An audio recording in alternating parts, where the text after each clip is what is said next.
This is Agronomy Moment. I'm Wendell Cohen.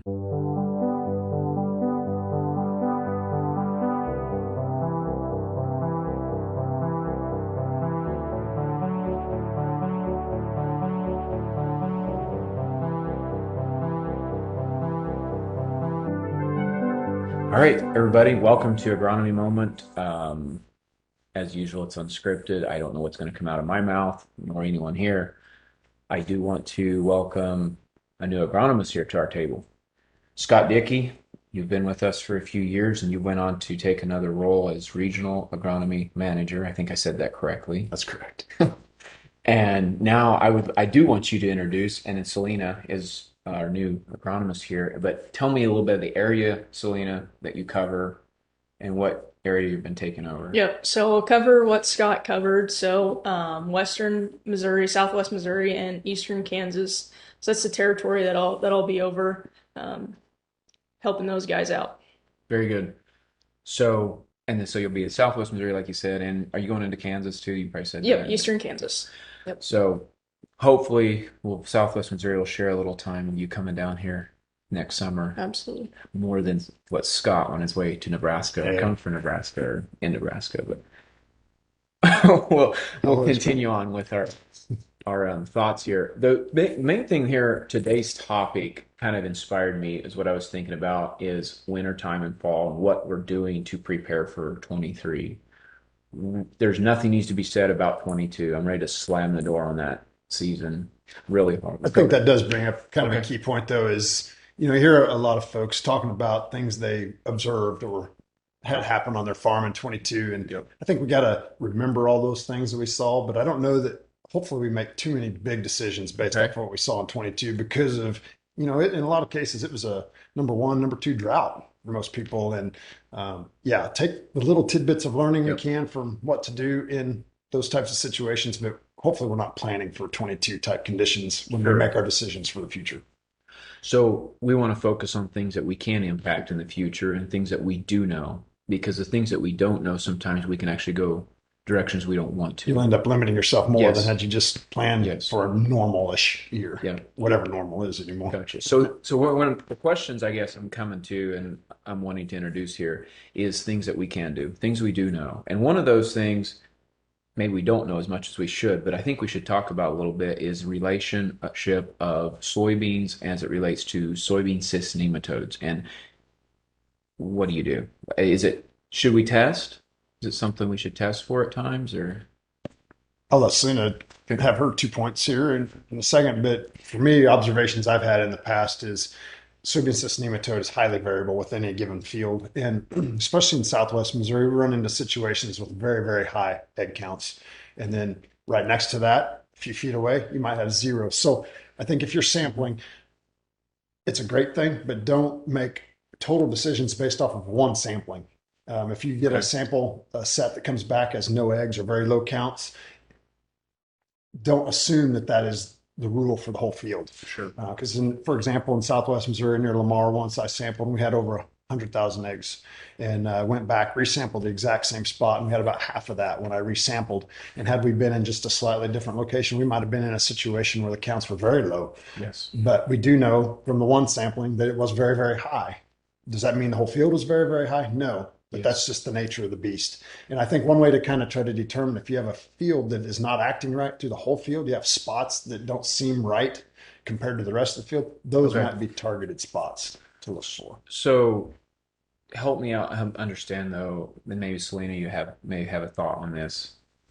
Is SCN is nematodes found pretty much on average in our soils in Missouri? Like, can we assume that there's at least some there, or is it still a highly variable 0 to 100,000?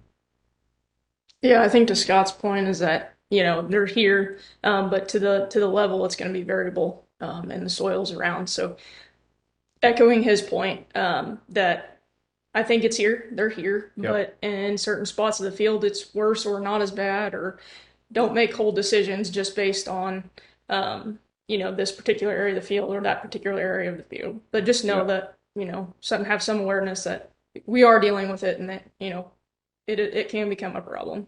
In Just be some aware of it. geographies, there may be fields that don't really have enough to worry about. But in Southwest Missouri, which I'll include in this Yeah. geography, I think more often than not, there are cysts in those fields, and they may likely be at a level that is causing yield hit. So going, it's kind of leading me to another question, which results kind of what I've been thinking is, so how do these nematodes travel through the soil? Is that something is it because they just kind of sit where they're laid, like maybe a tillage tool dropped them there? Exactly. Or do they move through the field very fast? They don't move quickly through a field, but they get drugged through the field. So tillage, a lot of times Okay. you'll find entrance locations where bring in Okay. tillage equipment and put it in the ground. That could be a plant or anything you carry soil from one field to another. Okay. Flooding is another big way to move soil along with the cyst Okay. nematodes. In '93, after the big Missouri River flooding, Yep. fields that hadn't had historical issues with soybean cyst nematode, just after that started having issues with soybean cyst. You probably on your guys' farm in river bottoms, you probably deal with it almost more than most Yeah, people. a In Missouri lot. River Deal bottom. with it a lot in those river bottom soils. Okay. Yep. So what are you guys doing to help manage that? Or what is there something we can do? I think, like Scott said, the carryover from field to field. Sometimes it could be a hassle, but trying to clean tillage equipment to some certain extent could potentially help with that. Okay. Seed treatments. There's Yep. hardly a field back home, in the river bottoms that we don't have Ilevo or Yep. something additional to help that seedling, get a good start. And is there other practices like we could do as far as Right. genetics or other crops or what? Talk a little bit about that. There are different genetic packages that provide protection for individual races. The thing we run into a lot, though, the primary race in Southwest Missouri, I can't remember which one that is off the top of my PI. head, is not well controlled by PI 88, Okay. 788. And so that's the issue is it's a highly adaptable species, soybean cyst nematode. And when you look at how well they're protected by the genetic forms of resistance, sometimes it works, sometimes it doesn't. Just depends Yeah. on what races you have present. So if you do find you have a cyst nematode problem, you need to identify what races are present and then backtrack and look at what genetic sources of resistance are available to you to see if they're effective for what you Okay. have. Then, of course, you have soybean seed treatments like Ilevo that helps suppress soybean cyst nematode to some extent. So Yep. there are options out there. If your problems are, I'm not prepared to have a good discussion on the different counts and how we manage Yeah, them. for But sure. if your counts are fairly low and manageable, you can manage them fairly effectively with rotation. But you also need, as they start to ramp up, you got to up your game on how you're managing the cyst nematodes so they don't become a problem. You don't ever really though kill them by rotating away from a non-host, right? Like they will go dormant, but they don't really You die. reduce their Okay. numbers for Okay. every year of a non-host crop you have present. Um, we used to throw some numbers around that after talking with some of the professors like at MU, he didn't feel those were quite accurate. But yes, for years when Okay. people But you have a do. host crop, you Okay. do reduce their counts. Um, the other thing you have to keep in mind is we have winter annual species That's what I was gonna add. that are hosts for soybean cyst nematode. Now, are they as effective at hosting them as say soybeans? No, but they can enhance their ability to survive. Things like henbit and Okay. species like that can So, enhance. so when I could conclude then a fall spray would be another way of being able to eliminate a host. It would be a Hell, I mean, benefit. Yeah, it could be a benefit yeah, that would be one little cog in the whole in game on your how to. system or your plan. Right. Hmm.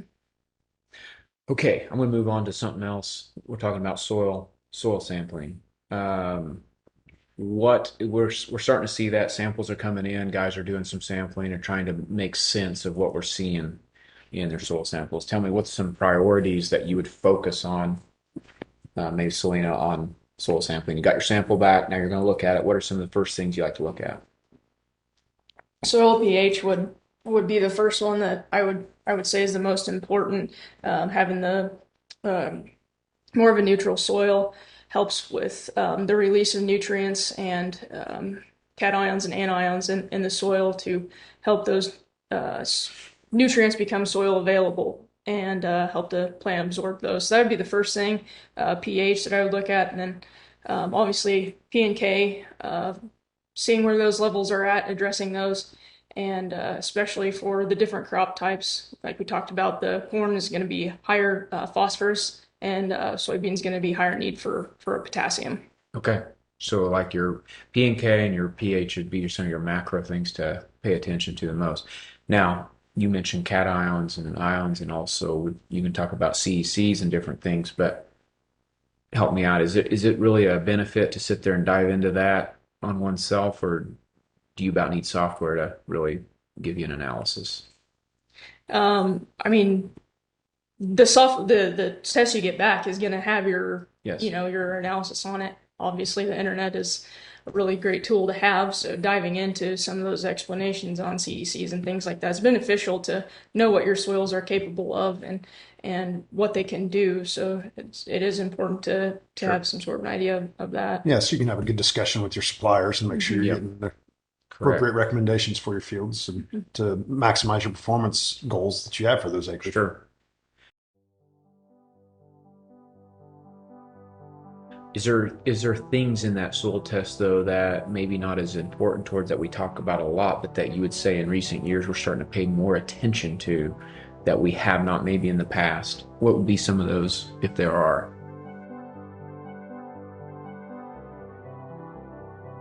I'm thinking of calcium and I know it's on the verge. oh, I can't believe I'm having a brain fart on this.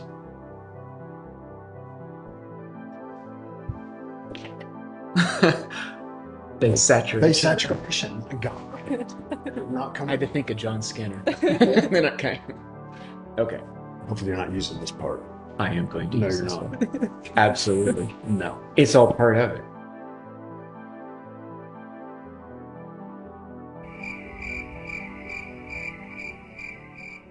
Linda likes to talk about this being unscripted, and I couldn't think of the words I was wanting to use a minute ago, so you might see a pause in our video. But what I was trying to think of a minute ago was base saturation and calcium levels. There's some things that, when we think about overall soil structure related to calcium content and then base saturation, ability to exchange cations and Yep. and things like that within the soil.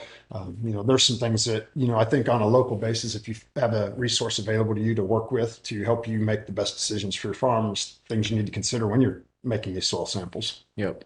And I think Beck's too has good resources with their white papers and so on. And dive into Agronomy it. briefs, We've got a lot of that information PFR out there studies. with some PFR studies, and some of those things come into light. And I know different guys that I've listened to at some of the tent talks at the field shows and stuff. And I think some of those white papers are available to you. Not call me, we'll get them to you. But They're online. they're tremendous with some of the later research we're getting even into P, even I think it's potassium levels recently, different the bushel return on soybeans or corn, and some of that is slightly changing with more research and modern technology of genetics and modern hybrids, right? Am I I know correct? our December crop talk is going to have a nice article regarding some of these topics we're talking about on soil Okay. sampling. So, So look for the December crop talk in your mailbox. Fall tillage. Let's jump to that real quick. Any thoughts on that? I'm thinking of ripping really for because I'm talking about fall stuff, things we can do to correct soil. What are the effects of inline ripping go ahead. on soil structure? You guys rip everything in the river bottom where you were raised. What So, happens? Yeah, I don't know. I think Scott does a really good job explaining this, but it helps it because Yeah. earlier, it just helps break up the soil structures and um, yeah, what yeah. I'm mostly worried about is tillage pans, things like that, or where we've had such wet springs, we have a lot of Yep. compaction. And this would have been an outstanding fall to make a deep pass through the soil to help Yep. heave and break up those pans that we're looking at. Um, it's been fun over the years walking alongside an inline ripper and watching just what those things can do. Looking at it from a cab is one thing, but walking behind it and feeling what it's Yes. doing to the ground, seeing it raise and crumble and Yep. leaving the residue right on top, you fractured all those Yep. compacted areas deeper into the soil. And I think that's would have been a great year as dry as we were, because then you wouldn't have caused deeper compaction issues due to the dryness. And in our area, I think we're still fairly dry subsoil wise. I Hmm. still think there's opportunity if you have that Absolutely. ability. I'm going to ask I don't know if you guys have thought about this part, but how does one go out there and you're in the field and you set it in the ground and you're wondering how deep do I need to go? I have a soil probe, right? Is that a good point to check? What I like is I have a stainless steel towel probe. It's real slick sided and it Yep. slides into the soil very easily, and you can feel hard zones. And then just mark that where you felt that tillage, Yep. that hard zone, and you want to make sure you're just below that. So You go don't get like below it. maybe if let's just say it's 7 inches, you could go to 9. Yep. kind of approximate depth for your. Yep. I would push on in 2 or 3 feet, whatever your depth of your soil Yeah. is around here. That varies so Yeah. greatly, but make sure you get just below wherever the firm layers are within your soil Okay. profile. Good point. I made a short little video last fall, never published it about this because I started second guessing myself on whether I was accurately talking about how deep to go because I think sometimes we don't want to just sink your shanks because, right? What would happen if you just said, I'm just going to pull it as deep as I can pull it? Well, I guess the fear gets if you get into a wetter spot and then you end up causing a smear zone Mm-hmm. deeper You where make it's wetter. you're sinking a And, problem even deeper at that right. point then. Yeah. Sure. Yeah. And what is the difference between what is an inline ripper doing that is different from a soil standpoint versus maybe some of the other old, I'm gonna call them your chisels and V stuff. rippers. Yes. Yeah. One thing I got to watch is what we called equipment where I was raised, maybe totally different than Right. she I was raised know. or you. So, Broken arrow. you have your different types of rippers. Some of them flip the soil, Yep. we chiseled, and that just Yep. pulled chunks out, but the inline rippers that I'm thinking of, they just go in Yep. and they're the way With they work. points on the front. Right. They lift it and drop it. They Yep. don't do any turning of the soil at all. They're just fracturing any compacted zones Yep. that are in the deeper portions of the soil profile. Sure. As a side note of interest, in 2020, I believe it was, we did some inline ripping on a trial basis. We just purchased an eight or whatever, their seven shank or whatever it was, and we noticed difference in yield in the yield monitor. I could see it, and especially in our flat black ground, you alluded to the bottom ground that you're doing, and we noticed a big difference there. And then in low swells in areas where maybe it's wetter, it could have been maybe it's more compacted in those Yeah. areas because they tended maybe Did we more damage abused while you that drove area. through it. Yeah, we drove through it when it was a little maybe a little wet, Yep. and so those are the biggest returns we've seen. To me, one example to see just how easy it is to compact is look at our plantings the last few years. We've been planting when we had the opportunity and it's Yep. still a little wet, and we have those 2-inch bricks along the seed furrows Yes. just from surface compaction alone. Yes. So you can imagine with heavier equipment, Yes. auger wagons, big combines full of grain, Yep. putting a compaction layer in that soil, and anything we can do. Obviously, people who are 100% no-till, they don't have that option. But Right. if you're not 100% no-till, it may be a great Yes. opportunity to break some of that up in Yes. a year like this where we haven't had excessive rain Yeah. late to keep the soil wet. Yeah. Gotcha. Do you have anything else, Selena or Scott, you would like to add to our conversation here before we close? I think, we're going to have our insight meetings, PFR insight meetings coming up in Good point. I think we're second week of the 7th. I January? can't remember. We'll get those dates But out it's to you. January. January. The second week, the Second. 9th through the I can't remember the dates, But we'll it's get in those out. January. Yes. First part of January, and We'll have a local one somewhere near Yep. Nevada here. should So, get a mailer in your mailbox as well as I'll try to reach out as well. we got our Yeah. presentations put together now. We're in Yep. the middle of polishing those up, so we're about ready to roll. And do you know right offhand if are they doing any of the live streams again this year? We're not. They're not doing the live stream, so those will be the in-person ones Yep. we need to In attend to. person. Yep. Okay. With that, At least not that I'm aware of. I don't Yep. think we're doing any live, a virtual PFR Insight meeting this year. We may Okay. do some recordings of things, but we're not doing the full meeting the live this year. stream. Right. With that, I think we're going to close down here on Agronomy Moment today. We hope you enjoyed it. Give us your feedback. We'll talk to you soon. Thank you. Thank you. Everyone, thank you for joining us today on Agronomy Moment, a Top Ag Services production.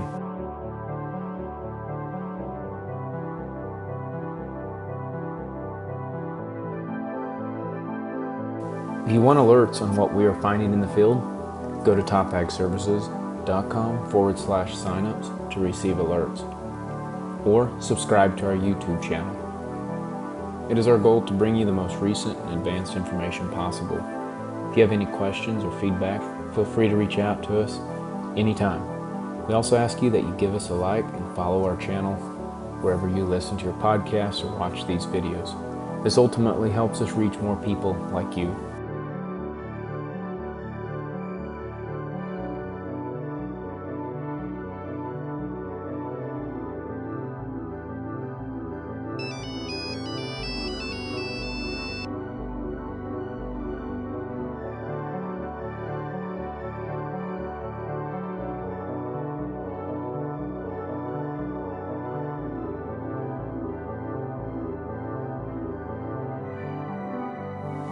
Hey, this has been Wendell Cohen, your show host. Thank you to all who made this show possible.